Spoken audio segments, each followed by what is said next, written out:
Amén. Hay un texto en la palabra de Dios que está en Oseas que dice, así dice la palabra del Señor. Voy a permitirme leerlo en esta mañana, en este día tan especial que el Señor nos permite estar con nuestra juventud. Sabe que esto del conocimiento doctrinal es importante porque hoy nosotros estamos viviendo en medio de una cantidad de conceptos denominacionales, y qué bueno que nosotros nos basemos mucho en la palabra del Señor. Dice el verso 13, capítulo 13, el verso 14: de la mano del Señor los redimiré, los libraré de la muerte. Oh muerte, yo seré tu muerte y seré tu destrucción, oh Seol. La compasión será escondida de mi vista. Amén. Así que hay una promesa aquí de redención. Vamos a hablar hoy acerca de la doctrina de la redención. No sé si, hermano, me es posible compartir pantalla para entonces poder ir siguiendo aquí una temática. También me gustó la forma como el hermano Gilberto fue compartiendo. ¿Ustedes me permiten, hermanos? A ver, jóvenes. Sí, señor. Ya nuestro hermano Javier ya lo está habilitando, hermano Esdras, para que pueda compartir pantalla. Gracias, hermano, gracias, muy amable, gracias al Señor. Qué bueno compartir con los jóvenes. Veo que hay un buen número de jóvenes hoy en todo el país pendientes a la predicación de la palabra del Señor. Bueno, hablando de la redención, ¿ya lo tenemos, hermanos? Ya lo puede compartir, sí, señor. Ya está habilitado. Discúlpeme, estamos aquí. Bueno, a mí como que la técnica me atropella entonces, porque aquí está. Gracias, mi hermano. Gracias. Estamos. Amén.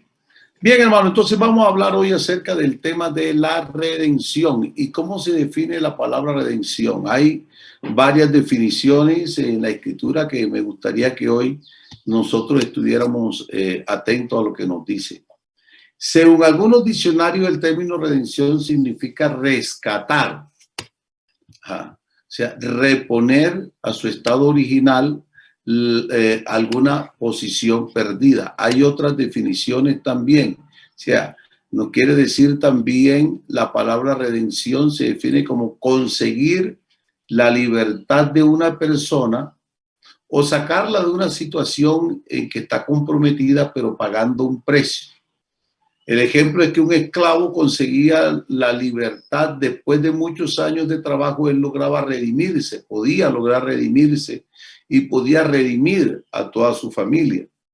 También el término redención también le encontramos aplicación en cuanto a liberar a alguna persona de alguna obligación o de un dolor, de alguna situación penosa en que ella estaba expuesta. Liberar. También el término redención lo encontramos nosotros en la Escritura, que también se refiere a lo que es comprar algo nuevamente, algo que le pertenecía, volver a comprarlo, una cosa que se tenía y se había vendido, pero que uno podía volver a comprarla.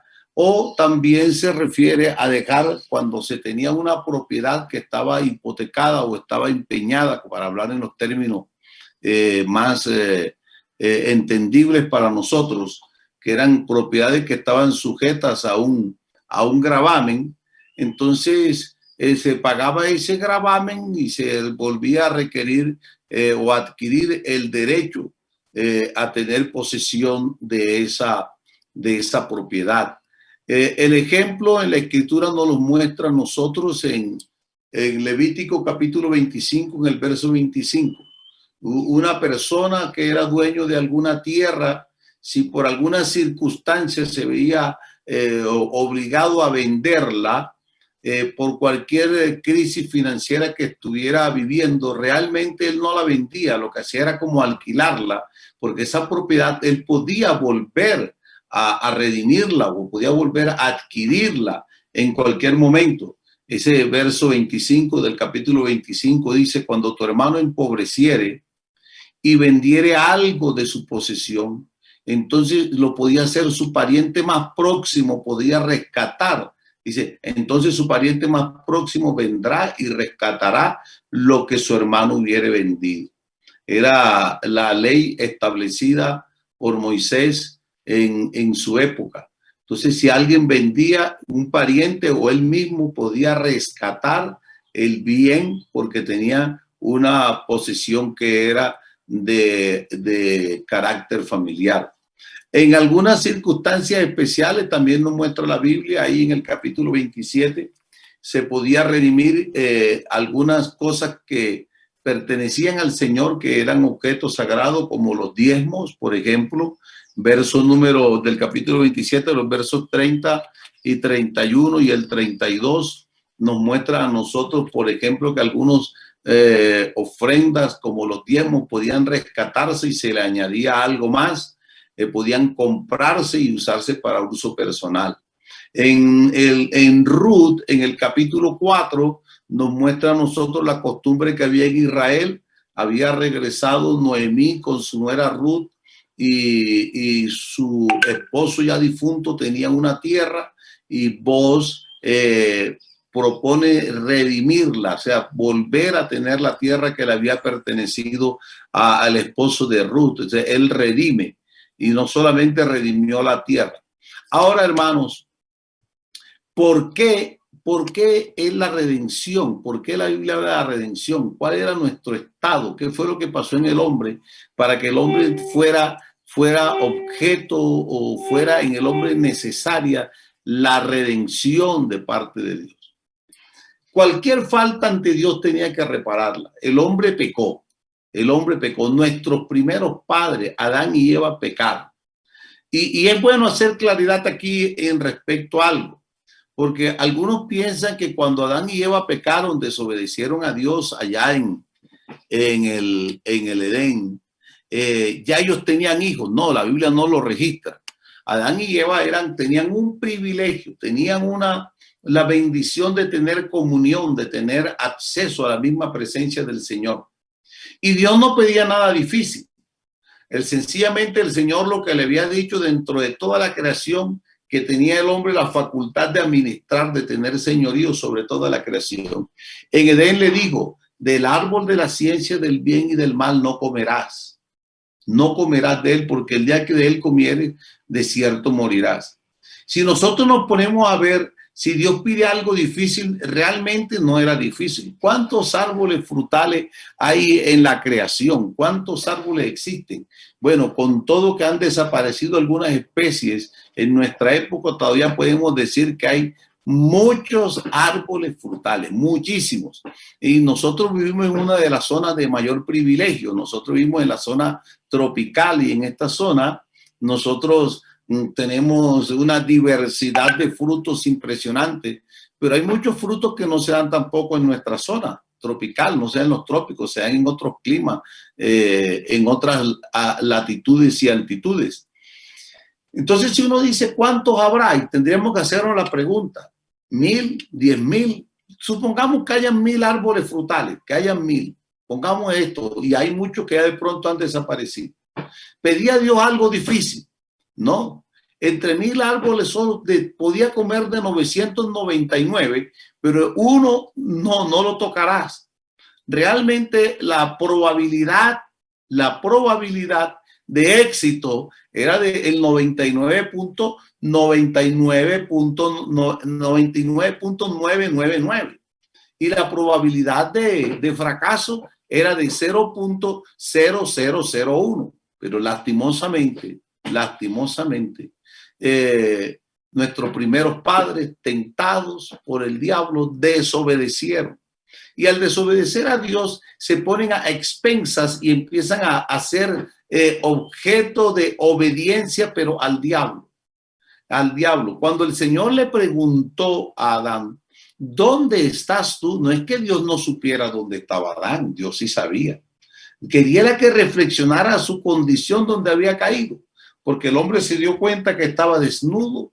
Enseguida le fueron abiertos sus ojos, su conciencia, y en medio de esta circunstancia tan vergonzosa que estaba, buscó cómo solucionar su problema. Y al buscar cómo solucionar su problema, él busca la solución a su problema, y mire la comparación de lo que hace. La busca en los árboles y busca en las hojas cómo cubrirse su desnudez y esconderse inmediatamente de la presencia de Dios.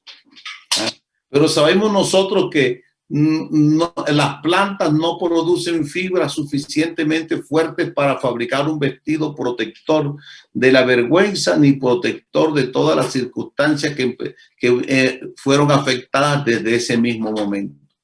Dios le dio una solución mejor.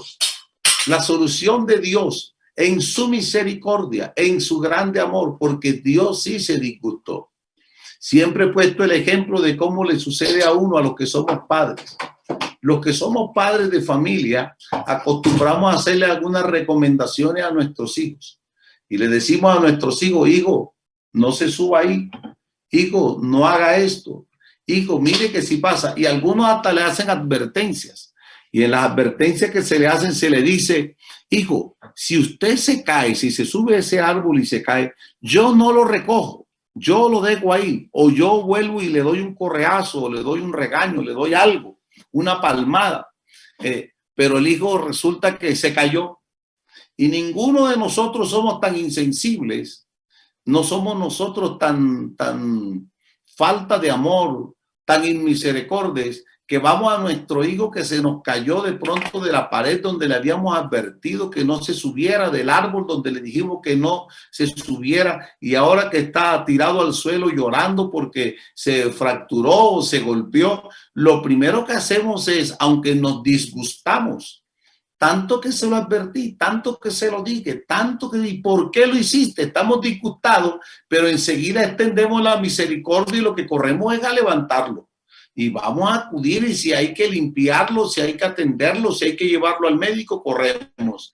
El disgusto lo tenemos. Está golpeado porque se lo dije, pero no vamos a darle otro golpe. Entonces Dios se disgustó. Dios sí estaba disgustado, tanto que se lo dije, tantas posibilidades. ¿Cómo se hace? Entonces el Señor es quien idea entonces su ira, su disgusto lo descargó sobre un animal inocente.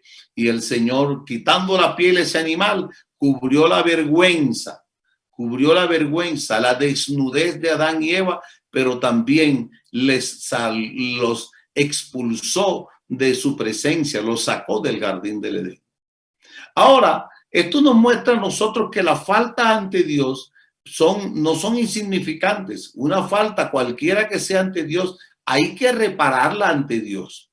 La falta que se cometía se pagaba con la vida. El Señor le había dicho, ciertamente el día que pecares morirás. Entonces entró en la historia de la humanidad la muerte. La muerte vino por causa del pecado. Y la muerte se produjo, entonces la ira de Dios la sustituyó. En vez de darla en Adán, la hizo sobre un animal inocente. Entonces esa falta se pagaba con la vida y era precisamente lo que se había perdido. Ahora el hombre tenía que satisfacer algunas exigencias que tenía Dios. Bendito sea el Señor. Nosotros encontramos eso en varios ejemplos en la Escritura. En la Biblia encontramos el ejemplo del hijo pródigo, encontramos el ejemplo de David, encontramos nosotros estos ejemplos de hombres que cometieron errores y que tuvieron que reconocer su error, volverse a Dios para alcanzar la misericordia. Bueno es saber que toda la creación fue hecha para honrar y para glorificar al Creador del universo. Todos nosotros fuimos hechos, los hombres fuimos hechos. Él nos creó, Él nos formó, Él nos hizo para que nosotros pudiéramos a Él exaltarlo. Mire, ese es el propósito de la creación. No para que lo ofendiéramos. Tampoco fuimos hechos como títeres para que el Señor no, Él nos puso con ese propósito. El Señor dice a los creados, a los llamados de mi nombre, los he creado, los he formado y los he hecho para alabanza de mi nombre. Pero cuando el hombre desobedece a Dios, no solamente hizo la desobediencia, sino que él voluntariamente se entregó al señorío del archienemigo de Dios, que es el diablo, Satanás. Y el hombre, entregándose al señorío del diablo, quedó esclavo del pecado, esclavo de la desobediencia. Y cuando uno está esclavo, el esclavo no puede salir por sí mismo de su situación. El esclavo era necesario redimirlo. Y la redención entonces implica comprarlo para que pueda volver a una condición de libertad, para que cambie su condición. Esta respuesta no la podía dar el hombre. El hombre no tenía la capacidad, ninguno tenía esa capacidad de poder redimirse a sí mismo. Veamos este ejemplo. Hace unos días escuchamos unas noticias aquí en Colombia, hace unas 3, 4 semanas, de unos mineros en una población del departamento de Cundinamarca que estaban sacando de una mina ya a un poco más de 100 metros de profundidad. Estaban en una excavación y hubo un derrumbe. Estos mineros que quedaron atrapados ahí se enteran por una línea de vida por donde tienen comunicación, por una tubería que tenían allí especial para estos casos. Se enteran de que ellos quedaron atrapados y no podían salir. Hace también, ahora en el mes de agosto, estuvieron celebrando, conmemorando en Chile un hecho histórico. Hace 10 años en Chile hubo también un desastre, hubo también un accidente dentro de una mina. Estaban 33 mineros, estaban excavando a 720 metros debajo de la tierra. Y hubo también un derrumbe y quedaron atrapados. Y esto ha pasado en la historia porque quedaron atrapados durante 69 días, ¿recuerdan? Y esto hizo que se moviera todo el mundo, los que tenían conocimiento al respecto. ¿Qué tuvieron que hacer? El minero, cuando está dentro y es atrapado, él no puede empezar a quitar la roca que está en el medio, porque esa roca se le viene contra sí mismo y lo va a aplastar. No tiene donde quitar el obstáculo y ponerlo a un lado, porque él está dentro de una caverna, y esa caverna no tiene espacio para poder poner allí el escombro o las piedras que se vayan removiendo. Y como siempre van hacia abajo, a medida que vaya quitando piedras, la mayor posibilidad es que se le venga el derrumbe encima. Entonces, como él no puede salir, hay que ir a sacarlo desde afuera, no hay otra, tienen que venir a buscarlo desde afuera. Y conocimos la historia de lo que pasó en Chile, de lo que ha pasado en Colombia ahora hace un mes, y en otras oportunidades que ha pasado en estas minas. En estas minas, ¿qué ha sucedido? En Chile tuvieron que traer maquinaria especializada, tuvieron que traer expertos, ingenieros, hacer estudios, y durante 69 días tuvieron que trabajar arduamente día y noche haciendo una excavación en una forma paralela para poder llegar entonces hasta un poco más abajo de donde estaban los que estaban atrapados, y luego a través de una excavación lateral llegar hasta la cámara donde estaban. Ahora imagínense todo el esfuerzo que se ha hecho. Están todos los noticieros allí pendientes. Eso fue una noticia mundial. Habían venido los mejores equipos de excavación del mundo. Estaban los hombres más expertos y en la tecnología más moderna. Y es cierto, se comunicaban: aquí estamos, sobrevivimos, todavía tenemos agua, aprovechen bien. Trataron de conservar el oxígeno que llegaba allí, de no desesperarse, de guardar la mayor calma, de alimentarse con lo poco que quedaba, y le suministraban por una manguera un poquito de agua que le suministraban. ¿Qué tal que después de 69 días y de grande esfuerzo, y que estuviera la expectativa toda la prensa mundial, y llegaron entonces hasta la cámara donde estaban, y los mineros dijeran: gracias, Señor, muy amable, ¿por qué se esforzaron por sacarnos? Es que estábamos bien. No hicieron eso. Esos mineros vieron la oportunidad de la vida.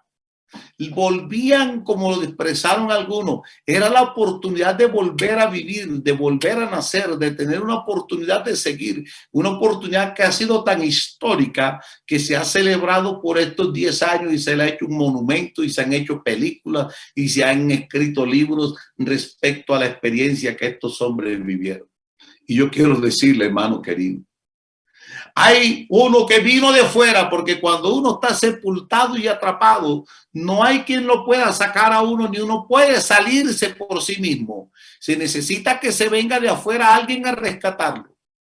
Se necesita que otro venga de afuera a sacarlo, que haga el esfuerzo, que otro le dedique el tiempo, que otro haga todo lo posible por sacarlo de esta situación tan difícil. Que le dé la oportunidad de vivir nuevamente. Y eso fue exactamente lo que hizo nuestro Señor Jesucristo. La condición del hombre en pecado es una condición en que el hombre no puede valerse por sí mismo. El hombre no puede autorredimirse. El hombre no puede salvarse por sí mismo. Su condición es que él está destituido de la gloria de Dios, no tiene esperanza en la presencia del Señor. Su situación es la situación de una persona que quedó allí a expensas de su propio destino y se le va acercando cada día más el destino fatídico de la muerte. En el capítulo 6 de Romanos dice que la paga del pecado es la muerte. La paga del pecado es la muerte. El hombre que está en el pecado, y el pecado es una esclavitud. Y no hay hombre que diga que no peca. Y el asunto no es si ha cometido millones o ha cometido uno. Un pecado lo constituye en pecador y la paga del pecado es la muerte. Y un hombre cuando está en pecado está fuera de los privilegios divinos. No tiene privilegio, estaba como los mineros allá atrapados, no tenían el privilegio de decir, voy a ir al centro, voy a ir a un centro comercial, voy a salir aquí a pasear, voy a jugar un partido, voy a ver algo aquí, quiero comer esto o aquello. No tenían ni, quedaron atrapados. Y la única forma como podían salir de ahí era que de afuera viniera alguien a socorrerles, de afuera viniera alguien a ayudarles, de afuera viniera alguien que tuviera misericordia de ellos, de afuera viniera alguien para sacarlos de esa condición tan lamentable en que estaba. Miren, la escritura dice así en el Salmo 49. Los que confían en sus bienes y de la muchedumbre de sus riquezas se jactan, ninguno de ellos podrá en manera alguna redimir al hermano ni dar a Dios por su rescate. Porque la redención de su vida es de gran precio y no se logrará jamás. El valor del rescate de un alma de una persona, no hay riqueza en la tierra suficiente para decir con esto es posible que le podamos rescatar. Pero hay una promesa de parte de Dios.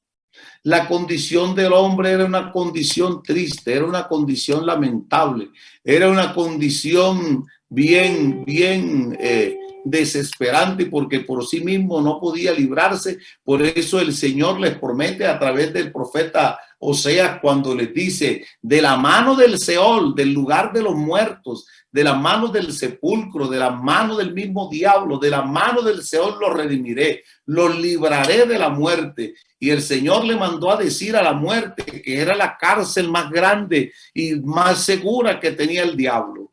El emperador de la muerte, cuando al hombre lo cautivó en el pecado, lo puso bajo esta condición, el destino de la muerte. Y estando destinado a la condenación y a la muerte, lo metía entonces en la cárcel de la muerte y lo aseguraba en el Seol. Pero el Señor le advirtió al diablo y a la misma muerte, muerte, yo seré tu muerte, seré tu destrucción, oh Seol. La compasión será escondida de mi vista. Dios no, digo, le estaba advirtiendo, no tendré compasión de la muerte ni del diablo. Es Dios el único que podía redimir a su pueblo. Nadie más podía. Por eso lo expresó el Señor más adelante, ya después lo expresa el apóstol Pablo, lo dice, hablando de lo que el Señor hizo por nosotros en Tito 2:14, dice, quien se dio a sí mismo por nosotros, y él se dio para redimirnos de toda iniquidad y purificar para sí un pueblo propio celoso de buenas obras. Entonces, la redención del hombre ya estaba proyectada por Dios. ¿Será que Dios no sabe lo que va a pasar en el futuro? Dios sabe todas las cosas. Dios sabe todas las cosas. Para Dios no hay nada que Él ignore ni nada lo va a tomar por sorpresa. Tampoco Dios creó al hombre como un títere para que fuera manipulado y se moviera como marionetas al gusto del Señor. No, Dios cuando creó al hombre, lo creó a su imagen, lo creó a su semejanza y nos dio unas capacidades especiales y entre ellas nos dio el libre albedrío, nos dio a nosotros la libertad de escoger. Y entonces por eso le puso escoger entre el bien y el mal. Le dio el conocimiento. No comas de este árbol porque el día que comas vas a morir. Pero el hombre tenía allí el árbol de la vida. Podía tomar del árbol de la vida. Precisamente son expulsados del paraíso o de la Edén. Son expulsados porque el hombre del Señor dijo, no sea que ahora tome del árbol de la vida y siendo un pecador vive eternamente. Entonces Dios ya tenía proyectado, Dios sabe, si Dios sabe que el hombre va a pecar, Dios tiene proyectado desde antes de la fundación del mundo qué era lo que iba a hacer. Aleluya. A Dios nada lo toma por sorpresa. Primera de Pedro, capítulo 1, dice los versos número 18. Dice nosotros, hablando el apóstol Pedro dice, capítulo 1, versículo número 18, sabiendo que fuiste rescatado de vuestra vana manera de vivir, la cual recibiste de vuestros padres, y fuimos rescatados no con cosas corruptibles como oro o plata, sino con la sangre preciosa de Cristo, como de un cordero sin mancha y sin contaminación, y dice que ya destinado desde antes de la fundación del mundo, pero manifestado en los postreros tiempos por amor a vosotros. Desde antes de la fundación del mundo ya el Señor tenía esta posibilidad. Dice, el hombre va a pecar, pero no se va a quedar condenado. Antes, el Señor también sabía que el diablo se iba a revelar, que el querubín protector, pero ya el Señor tenía también un destino para él. Entonces Dios, a través de la redención, de ese proceso de rescatar, de volver a tener lo que es de él, es que Dios provee todo lo que el hombre necesita para ser salvo. Es decir, que el hombre era el único receptor, amén, de esta redención, de esto que Dios iba a hacer. Bendito sea el Señor. Dios provee entonces para el hombre una posibilidad maravillosa. Pero para el Señor hacer esto, el Señor tiene en cuenta, y nosotros debemos tener en cuenta, tres aspectos que intervienen en el proceso de la redención. El primer aspecto es el amor de Dios. El amor de Dios. Dios muestra su amor para con nosotros. El amor de Dios es tan especial. Es un amor tan sobrenatural. De tal manera, en una manera sobrenatural, ama Dios al hombre. Y la forma sobrenatural es que Dios mismo, que es espíritu, que es invisible, que es incorpóreo, que es eterno, este Dios del que estuvimos hablando ahora en la enseñanza anterior, este Dios mismo se manifestó en carne y él mismo vino con un objetivo específico, vino a buscar y a salvar lo que se había perdido. Entonces hay tres aspectos: el amor de Dios, la encarnación de Dios, Dios que es espíritu se hizo en carne, pero no cualquiera podía redimir, no cualquiera. Tomemos un ejemplo que tal vez no sea el más apropiado, pero vamos a tomarlo aquí. No quiero decir, cuando digo apropiado es para que no pensemos en la redención, pero hay un delito que se practica, que es un delito grave, que dicen que es uno de los más graves, que es el secuestro. Cuando secuestran a una persona para pedir de él un rescate, no se lo piden a cualquier persona. Por eso algunos son insensibles, porque como no lo han vivido, entonces no le van a pedir el rescate a cualquier persona. A usted no lo pueden llamar aquí y decirle, mire, vea, es que tenemos aquí a fulano, y de pronto dicen, ni lo conozco, ni sé quién es, ni tengo vínculo con él, no tengo ningún afecto. Y algunos han pasado y así ha habido la indiferencia ante un delito grave. Pero a quien llaman es a un ser querido, a alguien que tiene afecto, a alguien que tiene identificación, a alguien que tiene vínculo estrecho y muy cercano. A ese es el que llaman para pedirle el valor de rescate. Y le quiero decir algo. Nosotros tenemos un vínculo muy cercano con Dios porque Dios así nos hizo. Nos hizo a su imagen, nos hizo a su semejanza. Nosotros, a diferencia de toda la creación, porque toda la creación fue hecha al poder de su palabra. Sea la tierra, sean los cielos, sepárese las aguas de arriba, de abajo, recóganse las aguas y llámense mar. Produzca la tierra todo tipo de plantas y especies y las aguas produzcan peces y todo. Y así el Señor hizo toda la creación, mas no así fue con nosotros.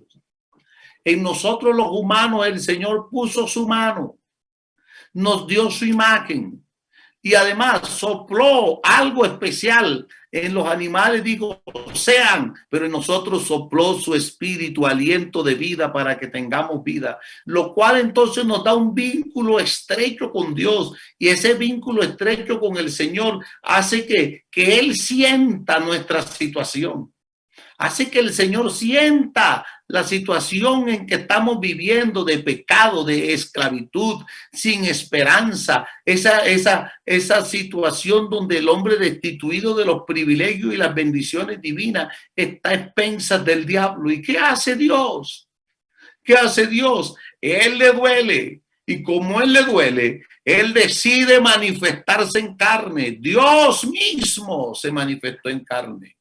Y dice en Hebreos capítulo 2, gloria al Señor. Así que por cuanto los hijos participaron de carne y de sangre, verso número 14. ¿Qué hizo Dios? Él también participó de lo mismo. Participó de nuestra naturaleza, se encarnó. Dios se manifestó en carne. Vivió nuestra condición desde la condición más precaria en todos los estados y fue tentado en todo y vivió todas las dificultades que son posibles que viva un ser humano y Él las vivió para que ninguno diga es que tú no me entiendes. No, Él la vivió con un propósito. Él vino para destruir por medio de la muerte al que tenía el imperio de la muerte. ¿Y quién tenía el imperio de la muerte? El diablo. Para cumplirle aquello que Él le mandó a decir al diablo y a la muerte. Yo seré tu muerte, yo seré tu destrucción. Entonces, para redimirnos, el creador del universo vino a este mundo. En el mundo estaba, el mundo por él fue hecho, el mundo no le conoció. Dios que es espíritu, Dios que es invisible, Dios que es incorpóreo, Dios se manifestó en carne. Grande es el misterio de la piedad. Dios fue manifestado en carne. Dios se manifiesta en carne. Y vino a este mundo y no vino como vamos nosotros a los distintos lugares donde vamos. Cuando uno va a otro lugar, así sea a trabajar, siempre uno hace algo de turismo. Y nosotros vamos y entonces nos dicen, vaya y conozca las playas más hermosas, vaya y conozca las montañas más hermosas, vaya y conozca el lago más hermoso, vaya y conozca el páramo, la nieve, vaya y conozca uno u otro lugar. No, Él no vino a eso, porque esto es hermoso, porque Él lo hizo. Él no vino a pasear, Él vino con un objetivo bien específico. Cuando Él se manifestó en carne, vino a buscar, vino a salvar lo de Él que se había perdido. Para eso se encarnó. Entonces el amor de Dios, ese vínculo que tenemos con el Señor, en que Él muestra su amor, que nos lo mostró desde la creación, cuando nos dio su imagen, cuando nos hizo seres racionales, cuando nos dio a nosotros capacidades que no tiene ningún otro ser de la creación. Cuando nos dio esa capacidad en su amor, ahora muestra su amor cuando Él se encarna y en su encarnación recibe el título de hijo. De tal manera amó Dios al mundo, que da a su hijo y vino a darse, Él vino a darse por nuestro rescate. Y no podía ser otro. No podía ser otro, sino el pariente más cercano. Y el pariente más cercano es uno que tuviera nuestras características, toda nuestra identidad, tuviera toda nuestra forma de ser, viviera lo que nosotros hemos vivido. Por eso participó de nuestra naturaleza para nosotros darnos eterna redención. Se hizo el Señor nuestro hermano mayor. Amén. Amén. Se hizo nuestro hermano mayor, dice la Escritura en el capítulo número 8 de Romanos, versos 28 y 29. Sabemos que los que aman a Dios, todas las cosas le ayudan a bien. Esto es a los que conforme a su propósito son llamados, porque a los que antes conoció también los predestinó para que fuesen hechos conforme a la imagen de su Hijo, para que Él sea el primogénito entre muchos hermanos. Él es el hermano mayor, el primero, el primogénito, el que nos dio su imagen. Entonces estos tres aspectos son importantes: el amor de Dios, la manifestación en carne de Dios y el hacerse nuestro pariente cercano, porque la redención no la podía practicar otro, sino el pariente cercano. En la Biblia nos muestra a nosotros cuando se pedía cuando se iba a redimir algo, vamos a redimir una tierra, vamos a redimir un bien, por eso era la costumbre. No podía redimirla cualquiera. Entonces eso sería una venta. La redención se pagaba el valor y tenía un derecho, era un derecho, y ese derecho lo tenía que hacer el familiar más cercano. Por ejemplo, vemos en la Biblia el ejemplo de las mujeres que quedaban viudas. La mujer viuda pasaba a ser esposa de su hermano inmediato, del cuñado o del hermano de su esposo, el hermano inmediato. Y si este hermano no quería redimirla, se quitaba el zapato como en símbolo que le doy una patada y se lo daba, no me interesa. Todavía lo practican así en algunas de estas sociedades orientales. Pero vos, había uno que tenía más derecho que él, pero no quiso redimir. Entonces él sí redimió la posesión de Noemí y se casó con Ruth. Y es lo que el Señor ha hecho. No hay uno más cercano que pueda decir, yo sí tengo derecho. El más cercano a nosotros es Dios, el que nos hizo, el que nos formó, el que nos creó, el que nos dio su imagen, el que nos dio su semejanza, nos hizo semejantes a Él, el que nos dio a nosotros características muy definidas que nos distinguen de todos los demás. Participó de eso, de nuestra naturaleza, y vino para eso, para redimirnos. No había otro que pudiera hacerlo. Gloria al Señor, no había otro. Miren, no importaba la gravedad del pecado ni la condición del pecador. El hombre en la antigüedad, cuando se sentía que había ofendido a Dios, ofrecía una ofrenda a Dios para remisión de sus pecados. El hombre se había constituido en un rito, Dios lo había establecido y así lo tenían. Y la ofrenda consistía en sacrificar un cordero.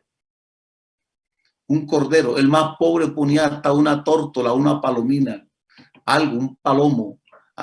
Pero lo fundamental era que tenía que presentar una ofrenda, y en este caso era un cordero. En la antigüedad lo practicaban, que fuera sin mancha, que fuera gordo, que fuera el mejor de toda la manada, que fuera de un año, que no tuviera defecto. Israel estuvo esclavo por 400 años en Egipto. Estuvieron allá, ¿por qué? Porque se olvidaron de Dios. Y allá estuvieron, entraron por la puerta grande, la del éxito, la de José. Cogieron las mejores tierras, pero al pasar el tiempo murió José, murió el faraón, vino otro rey y alguien le dijo al rey, mira, ese pueblo que está ahí tiene las mejores tierras, tiene el mejor ganado, ese pueblo tiene una prosperidad especial, ese pueblo cualquier día nos va a mandar a nosotros y son extranjeros. Y entonces hicieron con astucia, cogieron y le fueron quitando los derechos hasta que los dejaron esclavos. Perdieron los derechos, perdieron los bienes, no tenían nada, estaban subyugados, los obligaron a ser productor de ladrillo a un trabajo forzado. Y allí nacieron 8 generaciones. Y los que nacieron vivieron en esclavitud y crecieron en esclavitud y murieron en esclavitud y generaciones esclavas y pensaban que eso era la vida normal. Eso no es lo normal. El diablo los va apretando más, el faraón los iba apretando más, les iba exigiendo más. Sintieron el dolor y entonces se acordaron del Dios de sus padres. Y empezaron a orar, Dios de nuestro padre Abraham, Dios de nuestro padre Isaac, Dios de nuestro padre Jacob, ayúdanos. Tú hiciste promesa a nuestro padre, mira nuestra condición. Llegaron a un momento en que ya no podían más. Y entonces el Señor escogió un hombre para sacarlos de la esclavitud de Egipto. Y sabemos lo que Dios hizo. 10 grandes plagas envió Dios sobre Egipto. Con esta apretaba fuertemente a Egipto. Con esto le mostraba el juicio y el poderío de Dios a Egipto, pero también le mostraba a Israel el amor y la misericordia hacia ese pueblo que creía en él. Y el día que el Señor los sacó, el Señor les dijo esto: mañana, entre las 2 tardes, tomen un cordero, el mejor, tiene que ser de 1 año, tiene que ser sin defecto, tiene que ser gordo, no puede tener mancha, no puede tener enfermedad, tiene que ser macho. Lo van a sacrificar y al sacrificarlo cojan la sangre, recójanla en una taza, pinten los dinteles de los postes de sus casas, así en la parte de afuera, pinten los dinteles con sangre. ¿Ah? Ya habían visto 9 milagros, habían visto las aguas convertirse en sangre, pero que las de ellos estaban sanas. Habían visto la plaga del salpullido, pero ellos sanos. Habían visto la oscuridad, pero ellos sanos. Habían visto las ranas en la casa de los egipcios, pero las de ellos no habían visto. Pero ahora el Señor les pide que hagan algo. En las otras no habían hecho nada. Sencillamente la misericordia de Dios los protegía. El juicio de Dios para Egipto y la misericordia de Dios con Israel. Pero ahora sí le digo a Israel, ustedes tienen que hacer algo. Se lo digo solo a Israel. Egipto no tenía que hacer nada. Ustedes hagan esto porque voy a hacer juicio sobre Egipto a causa de su pecado. Y el Israel tomó la sangre, pintó las puertas, los dinteles de las puertas y ventanas de sus casas. Los pintó. Se comieron todo el cordero, no como ellos lo querían, sino como Dios les dijo, tenía que ser asado, acompañado de hierbas amargas. Había que comérselo todo, pero además al animal no podían quebrarle hueso. Todo eso tiene su simbología y su significado. Todo eso tiene que ver con la redención. Ese cordero que era inmolado, que su sangre era recogida, con la que se pintaba los dinteles de las puertas y ventanas, que había que comérselo todito, pero que no era como uno le gusta, que a mí me gusta guisado, a mí me gusta en salsa, que a mí me gusta, no, era asado y era con hierbas amargas, pero además con el calzado puesto, con todas las cosas recogidas, con el cinturón puesto, y era noche de libertad. Los que lo hicieron vieron la libertad, la salvación, vieron cómo Dios los redimía de la opresión de los egipcios. Los que no lo hicieron se perdieron. ¿Y yo por qué les digo esto? Porque a veces nosotros nos vienen una serie de conceptos muy propios y hoy día se habla de ello. Algunos piensan que se puede ser salvo en otra forma, que se puede ser libre del pecado por conductas, por enseñanzas. No, no, no. Hay que hacerlo como el Señor dijo. Hay que cumplir con todo lo que el Señor establece, con los requerimientos que Dios nos pide a nosotros. Y cuando ellos vieron eso y cumplieron eso, esa noche salió el ángel de la muerte sobre toda la tierra de Egipto. Y murieron los primogénitos de todas las familias de Egipto, desde el primogénito del criado hasta el primogénito del rey faraón, y desde hasta los animales. Y le dijeron entonces a los israelitas, váyanse a hacer culto a su Dios, no salgan, salgan. Ellos salieron a libertad. El ángel de la muerte pasó por todas las casas de Egipto, pero donde encontraba la sangre afuera, pintado en los postes de la casa, en los dinteles, cuando vio esa sangre, el ángel pasaba por encima. Aquí no hay muerte, porque aquí un cordero murió por esta familia. Entonces vieron la libertad, vieron la salvación. Y yo les quiero decir, el único que nos puede ayudar, que puede redimir al hombre en la situación en que el hombre está de pecado, hoy es el Señor Jesucristo, el Cordero de Dios que quita el pecado del mundo. No hay otro que pueda redimir. No nos podemos redimir por consejos de conducta, por consejos que nos demos lineamientos de educación. El único que puede redimirnos, que lo hizo Jesucristo una vez y para siempre. Él participó de nuestra naturaleza, participó de carne y de sangre y vino con ese propósito. Vino para vencer al diablo, vino para sacarnos del señorío, del dominio del diablo. Vino para liberar a todos los que por el temor de la muerte estaban durante toda la vida sujetos a servidumbre, porque ciertamente no socorrió a los ángeles, sino que socorrió a la descendencia de Abraham, por lo cual debía ser en todo semejante a sus hermanos. Tenía que ser semejante, por eso participó de nuestra naturaleza. ¿Para qué? Para venir a ser misericordioso y fiel sumo sacerdote en lo que Dios se refiere, para expiar los pecados del pueblo. Es Jesús, el Cordero de Dios, que quita el pecado del mundo. Su obra redentora en el Calvario es una obra suficiente, perfecta, para sacar al hombre de la esclavitud, para romper la cadena del pecado, para quitar al hombre la suciedad del pecado, para sacarlo del señorío del diablo y para mostrarle ahora el camino de la libertad gloriosa, de la salvación, de la vida nueva. Sé que nuestra redención solo es posible por medio del sacrificio de Jesucristo en la cruz del Calvario. No hay otra forma. No hay otra, no es por obras, no es porque nosotros hagamos. No, no.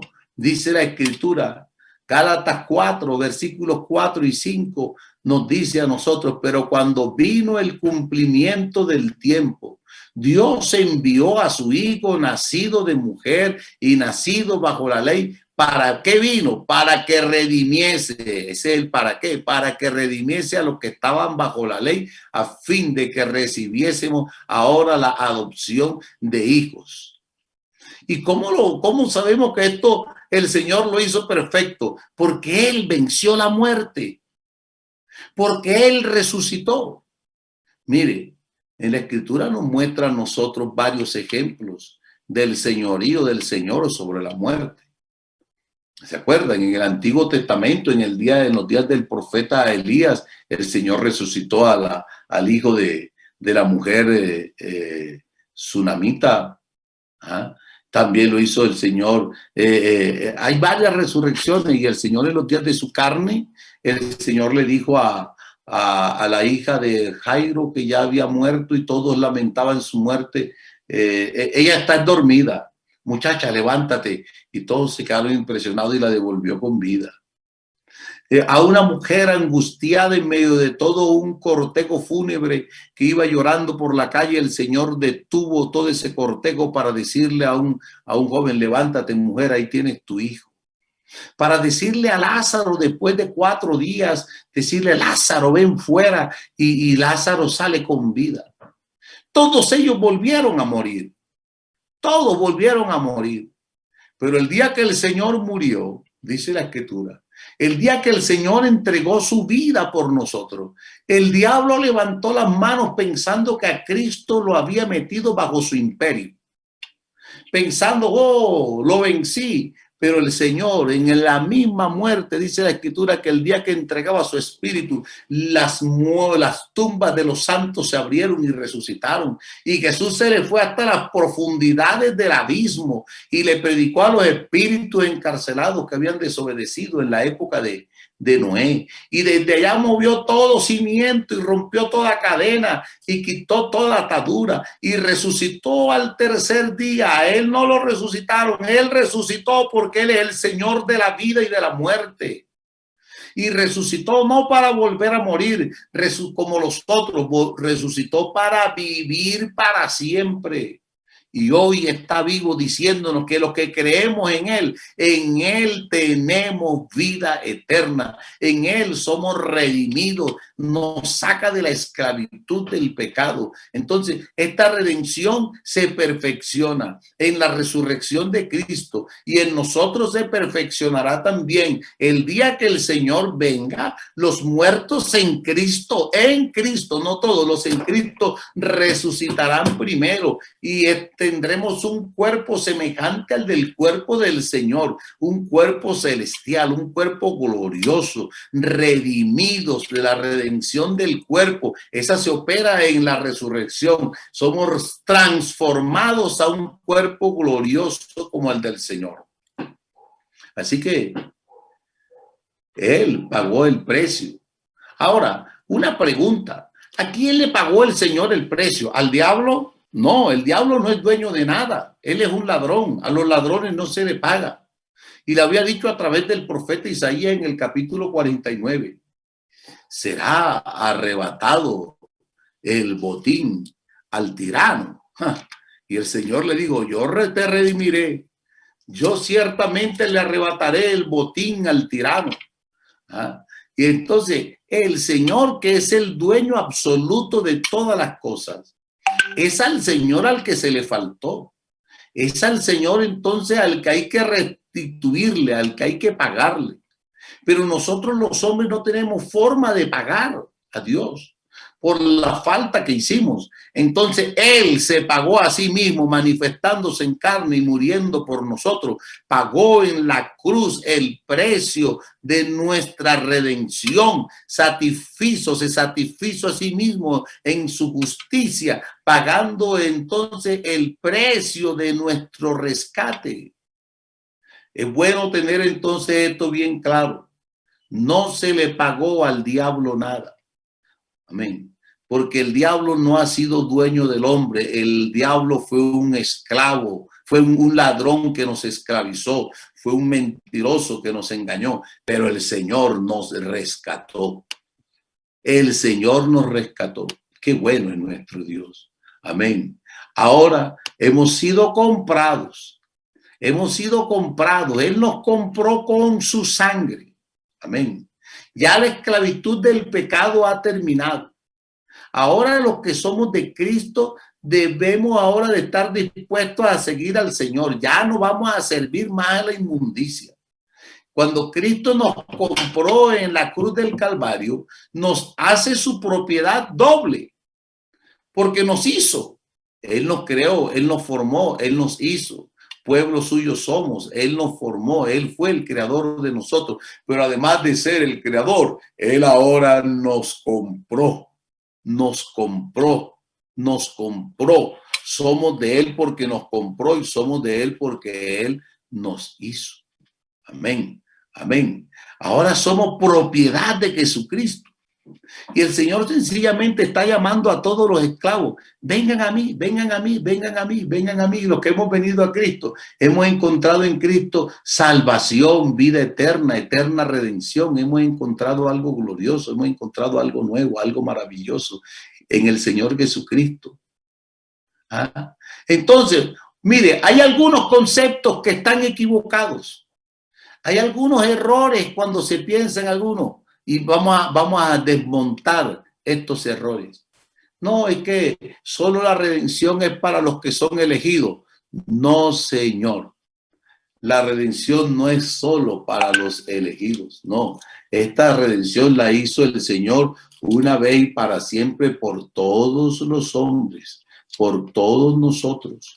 Amén. Murió por todo. Y dice Primera de Juan en el capítulo número 2, gloria al Señor. Y dice, hijitos, estas cosas os escribo para que no pequéis. Y si alguno hubiere pecado, abogado tenemos para con el Padre a Jesucristo el justo, y él, Jesucristo, es la propiciación por nuestros pecados, y no solamente por los nuestros, sino también por los de todo el mundo. Amén. No es solo para los elegidos, es para todo el mundo. Ay, es que la redención se gana por obra, la salvación se gana por obra. No. Efesios 2, versos 8 y 9 dice, porque por gracia sois salvos. Óigalo, porque por gracia sois salvos, porque es un regalo inmerecido que Dios nos dio. Es un regalo de Dios. Sois salvos por medio de la fe, y esto no de vosotros, pues es don de Dios, es un regalo de Dios, no por obras, para que nadie se gloríe. Mire, no somos salvos por hacer buenas obras, pero los salvos sí hacemos buenas obras. Es bueno tener claro eso. Ay, es que el hombre se salva con sus esfuerzos. Cuando el hombre se esfuerza, ¿puede llegar a ser salvo? No, no, Señor. Por mucho que uno se esfuerce, no podrá ser salvo por sí mismo. Los que estaban allá en la mina, en el fondo de la mina, por mucho que se esforzaran, no pueden salir de ahí. Tienen que venir de afuera a sacarlo. Eso es, tienen que venir de afuera a sacarlo. Santiago en el capítulo 1, el verso número 17. Toda buena dádiva y todo don perfecto desciende de lo alto, del Padre de las luces, en el cual no hay mudanza ni sombra de variación. Viene de afuera, viene de arriba. Por eso me gusta ese ejemplo de los mineros. Estaban allá atrapados, sin esperanza. Por mucho esfuerzo que ellos hicieran, no pueden salir. Tenía que venir de afuera, y este vino de arriba, de arriba. Nuestro Señor Jesucristo vino de arriba, vino de los cielos, se manifestó en carne, descendió desde los cielos, nació de una mujer, vivió todos los problemas que vive el ser humano, que el desplazamiento, que la persecución, que la escasez, que la pobreza, que el hambre, que el menosprecio. Todo eso lo vivió el Señor. Que la subestimación o que el ser tentado a que luzca su poder, que el diablo, que la enfermedad, que el soldado romano, todo lo venció, y el mismo diablo lo venció al Señor Jesucristo. Vino desde afuera y rompió todos los obstáculos, todas las cadenas, todas las cosas. Fue así como penetrando, así como el taladro va perforando la tierra hasta llegar al punto allá donde estaban los que estaban atrapados. El Señor fue penetrando las tinieblas, fue penetrando los impedimentos, fue penetrando todo aquí en la tierra, lo fue rompiendo, lo fue deshaciendo hasta llegar a nosotros, y se presentó en la cruz del Calvario para darnos completa redención. Amén. Así que por los propios medios uno no puede ser salvo. Y ya lo habíamos leído en el Salmo 49. Ya lo hemos leído en el Salmo 49. Por muchas riquezas que el hombre tenga, dice el verso 7, ninguno de ellos podrá. Ninguno. De la muchedumbre de sus riquezas se jactan. Ninguno de ellos podrá en manera alguna redimir al hermano ni dar a Dios por su rescate. Entonces son conceptos errados. Que yo me puedo salvar a mí mismo. No, Señor. Que eso es solo para unos escogidos. No, es para todos los hombres. Que es por obras. No, no es por obras para que nadie se gloríe. Que es por esfuerzos. No, esto es por la fe. Es bueno tener claro estos aspectos en la redención. Me encontré esta analogía leyendo y dice, y me encantó y quiero compartirla con ustedes. Dice, cuando Dios quiso crear peces, le habló al mar. Cuando Dios quiso crear árboles, le habló a la tierra. Cuando Dios quiso crear al hombre, se volvió a sí mismo y nos hizo a su imagen.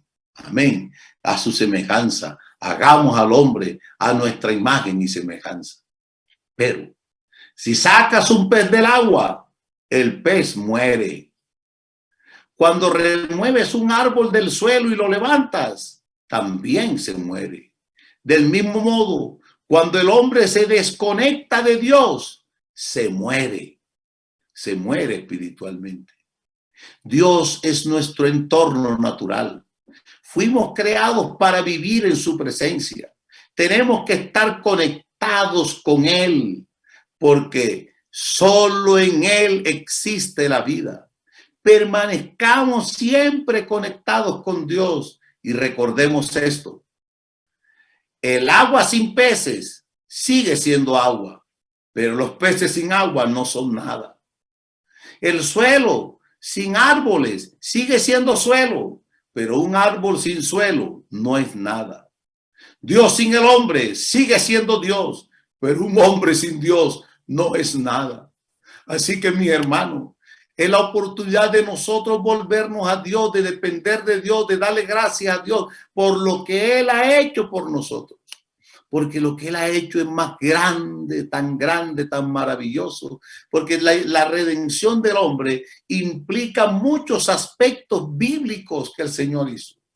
Él expió nuestros pecados, nos reconcilió con Él y Él es la ofrenda que satisface. Él es la propiciación por nuestros pecados y Él nos sustituye porque Él ocupó nuestro lugar. El Calvario era para nosotros, pero Él llevó la muerte por nosotros y entonces allí Él, cuando muere por nosotros, ya Él lleva nuestra culpa y a nosotros nos justificó. Y cuando nos justificó, nos santificó y nos adoptó como sus hijos y nos restauró a la posición original que Él había hecho.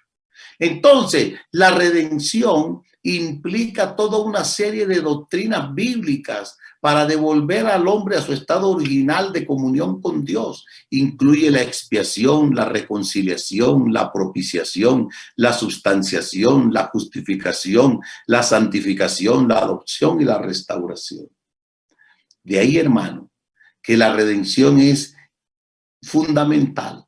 Si Él no nos hubiera redimido, estaríamos sin esperanza. Pero porque Él murió por nosotros, Él pagó el precio que nosotros debíamos pagar. Él ocupó nuestro lugar, porque el Señor se acordó de nosotros y descendió desde los cielos y se manifestó en carne y venció al que nos tenía encadenados. Venció al que nos tenía cautivo y lo venció en el Calvario y venció la muerte y rompió las cadenas de la cárcel de la maldad y de la muerte que era la cárcel que el diablo tenía. Ahora nos dio a nosotros completa salvación. Ay, hermano, y nosotros no vamos a morir. Sí, físicamente está establecido. Vamos a morir, pero los que están en Cristo no mueren. Los que estamos en Cristo, el día que nos toque, dormimos. Los que están en Cristo duermen. Todos vivimos la experiencia de dormir. Hay algunos que tienen sueños muy sensibles y otros que tienen sueños pesaditos que necesitan un despertador. Pues, hermano, un día de estos, no muy lejano, va a sonar una trompeta en el cielo. Aleluya. Hace unos días, hace poco más de un mes, los que vivimos en Medellín vivimos una experiencia que puso a muchos a pensar e investigar. Hubo un fenómeno natural. Una noche de lluvia empezó a sonar el cielo, como el rugido de motores, así como, ¿qué puedo decir? Y eso se grabó y eso fue noticia nacional, de televisión, de prensa. Por más de una hora, el cielo rugía y se alumbraba así el resplandor y se escuchaba un ruido sobre toda la ciudad. No, los científicos dijeron que es un fenómeno que se llama cielomoto. Y le buscaron explicaciones, que sí, que las corrientes de aire, que en la parte superior de las nubes, que bueno, que corrientes, buscaron todas las explicaciones. Pero hay una cosa, esto nos dice, si eso nada más hizo una corriente de aire, el día que el Señor venga por los que somos de Él, porque a los que Él ha redimido, por los que hemos aceptado lo que Él hizo por nosotros, ahora sea que vivamos o sea que muramos, somos del Señor Jesucristo, sonará trompeta en los cielos y eso nos despertará en forma tal que los muertos en Cristo, los de Cristo, resucitarán primero. Los que somos de Él, que estamos vivos, seremos transformados y en un instante todos nos iremos para estar con Él por siempre. Entonces, si Él no hubiera hecho la redención, no tendríamos esperanza, pero porque Él nos redimió, ahora tenemos vida nueva en el Señor. Y yo quiero invitar a los jóvenes, valore lo que el Señor ha hecho por nosotros. Valórelo, valórelo. No subestime lo que el Señor ha hecho por nosotros. Valórelo, porque Él nos compró y ahora somos propiedad exclusiva de Él. Ahora somos propiedad exclusiva del Señor Jesucristo. Sea que vivamos o sea que muramos, somos propiedad de Cristo y tener el nombre de Jesús grabado en nuestras almas, grabado en nuestro ser, que nos graban en el día en que somos bautizados en su nombre, nos hace propiedad de Cristo y eso es un honor. Eso es un privilegio, eso es una dicha, es una fortuna, es una bienaventuranza. Soy del Señor Jesucristo, sea que vivamos o sea que muramos, somos de Él porque Él nos hizo y porque Él nos compró con su sangre, nos redimió de la esclavitud del pecado y de las garras del diablo. Ahora somos miembros de su cuerpo, nos dio su nombre, su espíritu y nos hace nuevas criaturas. Ahora somos de Él, sea que vivamos o muramos. Perseveremos, joven, persevera en la fe en el Señor Jesucristo. Dios te bendiga, permíteme orar por usted. Y dígale, Señor, te doy gracias, dígale, Señor, te doy gracias.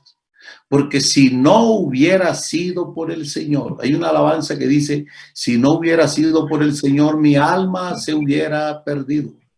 Pero gracias a Él, gracias a su grande amor, gracias a su bondad, gracias a su infinito joven, esto hay que valorarlo.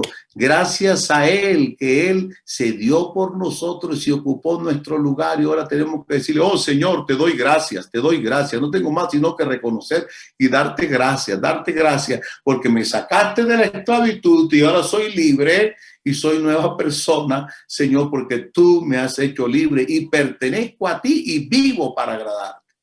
Amado Señor Jesús, Dios grande, bueno, maravilloso, te doy gracias por la obra gloriosa del Calvario.